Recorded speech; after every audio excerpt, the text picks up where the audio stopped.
Hello and welcome to Brodual. This time we have our Halloween special with a brand new mod called Medieval, Hero of Gallowmere. Last year we spotlighted some of our favourite spooky mods for Halloween, and this time around we stumbled upon the Hero of Gallowmere. This is a Halloween styled adventure heavily inspired by the PlayStation games Medievil. If you're a fan of the series, you probably immediately recognise the name, or even just by looking at the thumbnail. Medievil was a game that followed Sir Daniel Fortescue, the reanimated skeleton of a deceased champion knight. Legend states that Sir Daniel led the king's army against a tyrannical sorcerer named Zarek. In reality, however, Dan was struck down by the first arrow fired in battle. The king chose to cover it up and then declared Dan the hero, to hide both his and Dan's embarrassment. 100 years later, Sir Dan has long passed. However, Zarek has returned and raised his undead army to retake Gallowmere. But unknown to him, he accidentally rolls Sir Daniel from the grave too, so the game takes Dan on an adventure against Zarek so he can finally earn his place as a true hero. The mod recreates the first few levels of Medievil in Skyrim, letting you play as Sir Daniel Fortescue as a custom race. To start the mod you simply just have to start a new game, and then after you select your race you'll be at the end of time. In this area is a small man and two portals, one sends you to Tamriel and the other to Gallowmere. The world of Gallowmere is quite linear, however it's more open for exploration than in the original games. It's full of fun and crazy characters that nearly always have something to say, as well as Zarek's minions that you'll have to smash your way through. You'll start off in a graveyard but will eventually head further out into more locations. One of the best things about the original game was its sense of humour, and the mod has done a fantastic job at recreating a similar atmosphere. From the talking gargoyles that mock Sir Daniel, to the endless cynical and sarcastic characters all around Gallowmere. The dialogue is made up of pieces of the original game, as well as some new bits thrown in. It's all been fully voice acted by over 12 volunteers, and we found it to be of an extremely high quality across the board. Even to the point where if you told us it was professionally done, we wouldn't argue it. Here's just a snippet of what you can expect in terms of the quirkiness of characters and the voice acting.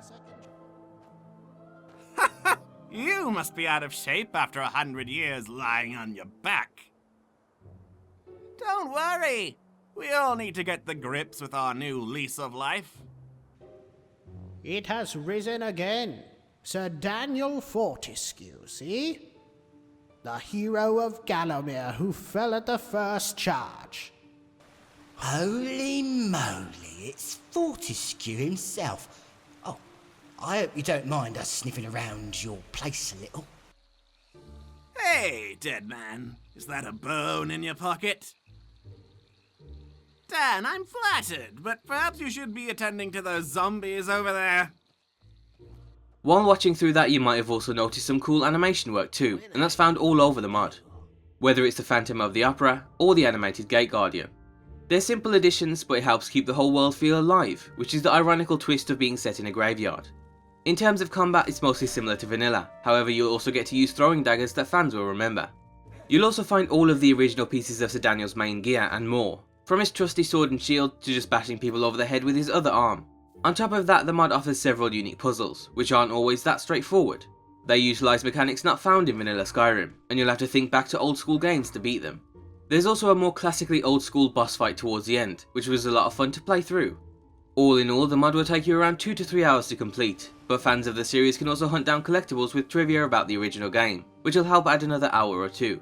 If you aren't familiar with the originals, then we still think this mod has a lot to offer, and if you aren't doing anything tonight for Halloween, then we're sure this will keep you entertained. On top of seeing pumpkins everywhere, the original soundtrack will also boost those Halloween vibes too. The only downside to the mod is that because it's so new and such a big undertaking, it hasn't been fully optimised in terms of performance. Most areas are fine, however you'll definitely encounter several places where your FPS will drop quite dramatically. Usually it's just when looking at a particular area with too many objects, which is prone to happen in the graveyard. It's not too bad and you can definitely still play through it, but if you aren't running at close to 60 FPS normally, you might find the drops too jarring to play through it. Hopefully this is improved with future updates. If you're interested in giving the mod a go, then you can find everything you need down below. If you want more Skyrim related Halloween mods, then be sure to check out last year's Halloween special. And as always, be sure to support mod authors in any way possible. Just before we wrap up today's spotlight, we'd like to thank WeMesh for sponsoring this episode. This is a video watching app that lets you share and watch videos with friends in perfect sync. You can be anywhere in the world and the app just syncs it perfectly, and you can even chat via voice or text while watching too. To get it today, you can find a link in the description or just search for WeMesh on your app store. That's all for today's spotlight. Be sure to check out g2a.com for some cheap games. Have a happy Halloween and thanks for watching.